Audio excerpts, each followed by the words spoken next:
Welcome to future pro education. SBI क्लर्कचा result लागला. त्यामध्ये आपल्या क्लासच्या 16 विद्यार्थ्यांचं सिलेक्शन झालं आणि त्यापैकी विशाल आपल्यासोबत आहे. विशालचं देखील SBIला ॲज अ ज्युनियर असोसिएट म्हणून सिलेक्शन झालं. सर्वप्रथम त्याच्या हार्दिक अभिनंदन.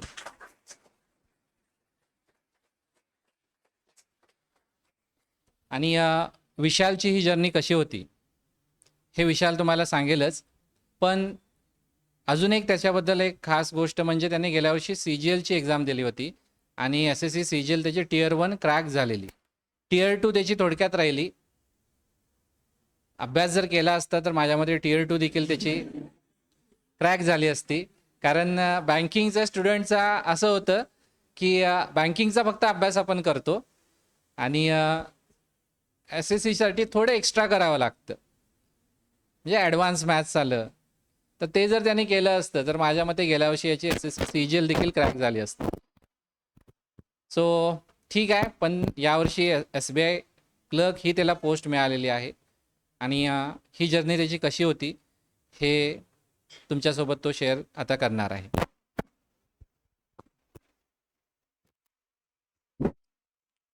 नमस्कार, माझं नाव विशाल सांगरोळकर. इथून एक 20 किलोमीटरवर माझं गाव आहे सांगरोळ. कारण मी दररोज येऊन जाऊनच करत होतो. आता माझी जर्नी जर सांगायची झाली तर ती इथं सर्वजण येणाऱ्यांपैकी काही वेगळी नाही, ती सर्वांसारखीच आहे. मग एकतर मला पहिल्यांदा माझं इंजिनिअरिंग झालं, तिथून सुरू करतो. इंजिनिअरिंग मेकॅनिकल इंजिनिअरिंग झालं. त्यानंतरनं एक जॉब बघायचा म्हणून पुण्याला जॉबला गेलो होतो, पण 5-6 महिन्यातच मी कंटाळलो आणि परत आलो. आणि त्यानंतरनं मग कोरोना सुरुवात झाली. मग काय त्यामध्ये पण 6 महिने 1 वर्षभर गेला. मग त्यामध्ये काय पुढचं नियोजन काय सुरू झालंच नव्हतं की नेमकं काय करायचं. मग नंतरनं एखादी पुढं जर आपल्याला आयुष्य जर सुखकर करायचं असेल तर एखादी नोकरी असावी, मग ती एक हक्काची असावी, एक चांगली गव्हर्नमेंटची असावी, म्हणून मग गव्हर्नमेंटच्या फील्डमध्ये शिरलो. आणि त्यानंतर मग पहिला MPSC ट्राय केला, पण लास्ट इयरला RTOची एक्झाम दिल्यामुळे त्याचा सिलेबस बघितला होता आणि मग नंतर मग तिकडे काय वळलो नाही. नंतर मग बँकिंग करायचं मग एकदा फिक्स झालं, पण सुरुवात काय झाली नाही. नंतर हायस्कूलला नवोदयमधला एक माझा मित्र होता किरण पवार, तो सिलेक्ट झाला. मग तो सिलेक्ट झाल्यानंतर मग मी माझ्या डोक्यात मी विचार झालं की मी पण करू शकतो. मग त्याला मी मेसेज केला, विचारलं. मग त्याने फ्युचर प्रोचा रेफरन्स दिला, तिथला शिक्षक वगैरे चांगला आहे, तू जा म्हणला. मग तिथून पुढे मग फ्युचर प्रोला मी आलो. मग 2023मध्ये मी जूनमध्ये जॉईन केलं होतं. त्यामध्ये पण मी 1 महिना लेटच जॉईन केलं होतं. ते क्वांटचं बेसिक संपलंच होतं त्यावेळी बहुतेक. आणि पण इंजिनिअरिंगचं जरा बॅकग्राऊंड असल्यामुळे जरा मला जमत होतं. आणि मग नंतर तर लगेच एक्झाम आली जुलैला. पण जुलैला एक्झाम आली आणि म्हणावा तसा स्टडी नव्हता, म्हणजे प्री निघाला अशी. मग जरा थोडंफार केलं, इंग्लिशची सुरुवात केली. रिझनिंग काय एवढं मला जमतच नव्हतं आणि आवडत पण नव्हतं. आणि मग क्वांट आणि इंग्लिशवरच माझं चालू होतं. मग पहिली एक्झाम दिली, पण त्यामध्ये काय व्यवस्थित जमलं नाही. तर मग पाऊस चालू झाला, मग जायचं अवघड व्हायला लागलं. मग गॅपच पडला. मग तो गॅप बरोबर 6 महिनेच पडला, डिसेंबरपर्यंत पडला 2023ला. मग त्यानंतर जरासं मग मी हळूहळू सिरियस व्हायला झालो.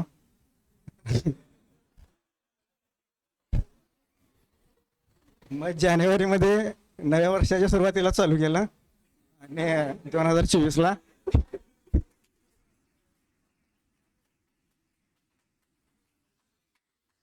मग त्यावेळी पूर्ण बेसिकपासून चालू केलं. क्वांटला जानेवारी 2024मध्ये.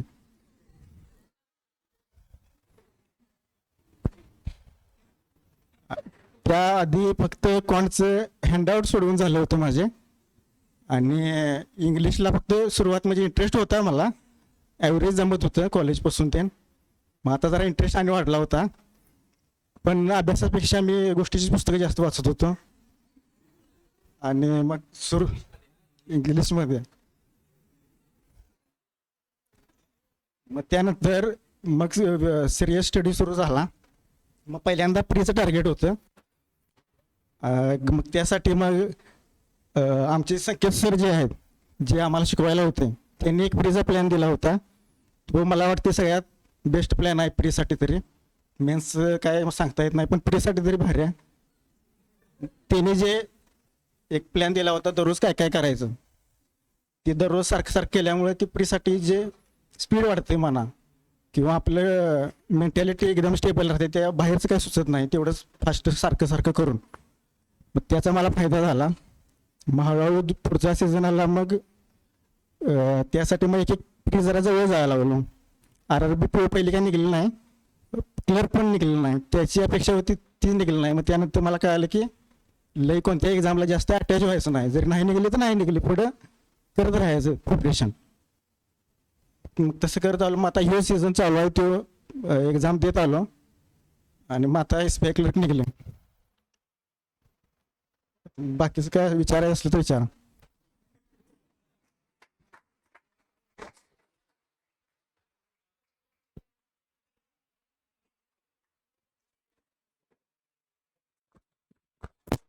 सो विशाल, माझ्या मते विशालमध्ये प्रत्येकाला आपण स्वतः दिसत असू.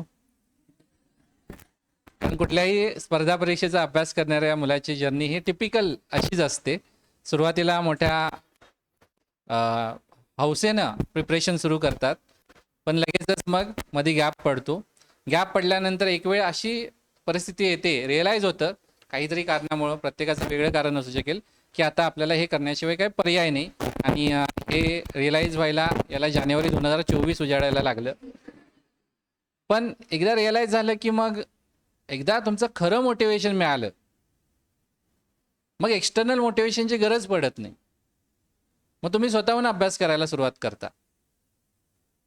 मग तुम्हाला मोटिवेशनसाठी व्हिडिओ बघण्याची आवश्यकता नसते, कोट्स वाचण्याची आवश्यकता नसते, अभ्यास होत असतो.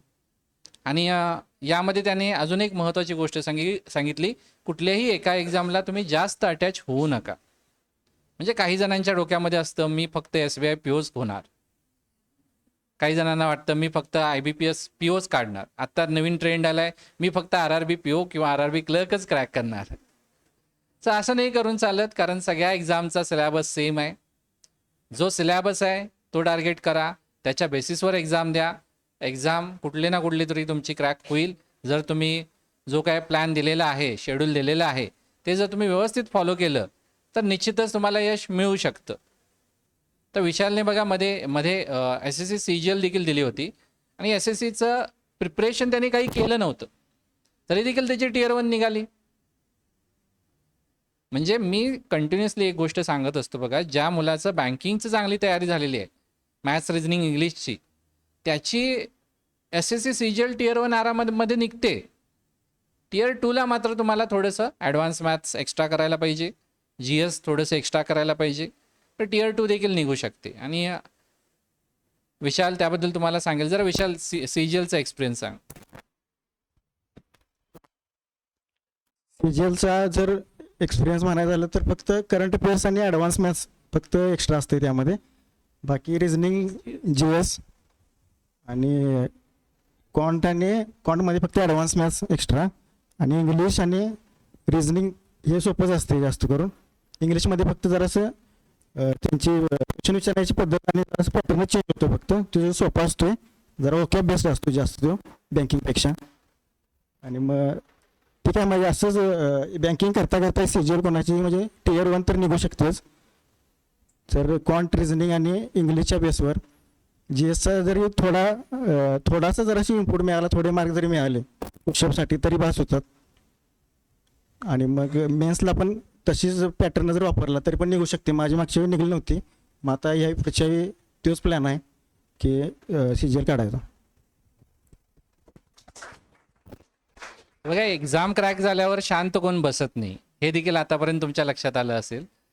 कारण सक्सेसफुल झाल्यानंतर निवांतपणा एक येऊ शकतो आयुष्यामध्ये, स्थैर्य येऊ शकतं. पण ते नाकारून जर तुम्हाला आयुष्य अजून चांगलं बनवायचं असेल तर हा एक चांगला पर्याय आहे की तुम्ही कुठली तरी एक्झाम क्रॅक करा. SSC CGL असेल किंवा MPSC असेल, आणि जर रायटिंग स्किल असेल तर तुम्ही UPSC देखील टार्गेट करू शकता. बऱ्याचशा UPSCच्या कॅन्डिडेट्सनी देखील बघा जॉब करत करत ह्या एक्झाम क्रॅक केलेल्या आहेत. MPSCच्या बऱ्याचशा स्टुडंट्सनी जॉब करत करत ह्या एक्झाम्स क्रॅक केलेल्या आहेत, तुम्हाला देखील जमू शकतं. पण त्यासाठी अगोदर जॉब मिळाला पाहिजे. जॉब एकदा मिळाला की कॉन्फिडन्स असा मिळतो ना की त्या कॉन्फिडन्सच्या बेसिसवर आरामात एक्झाम्स क्रॅक होतात. रिसेंट SBIचं एक्झाम्पल घ्या. SBI क्लर्कमध्ये जवळपास 50% मुलं ही ऑलरेडी IBPS क्लर्क क्रॅक झालेली आहेत, IBPS PO क्रॅक झालेली आहेत. यांचा रिझल्ट लागला 1 एप्रिलला आणि मेन्स किती तारखेला होती? किती तारखेला? 10 तारखेला मेन्स होती. मध्ये फक्त 9 दिवसाचा गॅप होता. सो तुम्हाला वाटतंय का ज्या मुलाचं 1 एप्रिलला सिलेक्शन झालंय त्याने या मधल्या 9 दिवसात अभ्यास केला असेल? केला नसणार आहे. तरी पण त्या मुलांचं सिलेक्शन झालं, कारण तो एक वेगळा कॉन्फिडन्स मिळतो. सो पहिला तो कॉन्फिडन्स मिळवायचा असेल, पहिली एक्झाम क्रॅक करणं फार महत्त्वाचं आहे. सगळ्यात डिफिकल्ट क्रॅक करायला एक्झाम कुठली आहे माहीत आहे? तुमची first exam. First exam crack करणं डिफिकल्ट आहे. मग ती IBPS क्लर्क असू दे, RRB क्लर्क असू दे, पण कुठली पहिली क्रॅक झाली की तिथून पुढे कंटिन्युअस एक्झाम क्रॅक व्हायला सुरुवात होते, कारण एक कॉन्फिडन्स कॅरी करतो आपण. सो विशालने ठरवलेलं आहे की SSC CGL त्याचं नेक्स्ट टार्गेट आहे आणि गेल्या वर्षी त्याचं थोडक्यात राहिलं होतं. सो आय थिंक ह्यावर्षी त्यांनी जर अभ्यास केला तर CGL निश्चितच क्रॅक करू शकेल आणि कदाचित आपल्या क्लासमधून पहिला इन्कम टॅक्स इन्स्पेक्टर आपल्याला बघायला मिळू शकेल. सो तुला शेवट काय तुला सगळ्यात संदेश हाच असेल की तयारी करत राहा. सगळ्यात पहिला प्रिपरेशन फेजमध्ये आपण स्वतःला म्हणजे बुडवायला लागते सर्व भाषेत. तर म्हणजे प्रिपरेशनमध्ये ॲस्पिरंट पहिला आपण स्वतः बनायला लागते आणि कन्सिस्टन्सी काय दररोज 100% मिळायला पाहिजे. जे टार्गेट केले तेच पूर्ण व्हायला पाहिजे असं नाही. गॅपमध्ये असं घडत राहते, पण परत परत त्या गोष्टीला आपण रिव्हिजिट करत राहायचं असते. हेच महत्त्वाचं आहे. आणि परत तुम्हा सगळ्यांचं आभार मानतो की मला तुम्ही बोलायची संधी दिली, आणि स्वप्नील सरांचं, निनाद सरांचं आणि संकेत सरांचं आणि सर्व मित्रांचं ज्यांनी मला मदत पण केली, आईवडिलांचं सगळ्यात महत्त्वाचं. महत्त्वाचं. माझं स्वतःचं बी आभार मानतो, मी केलं.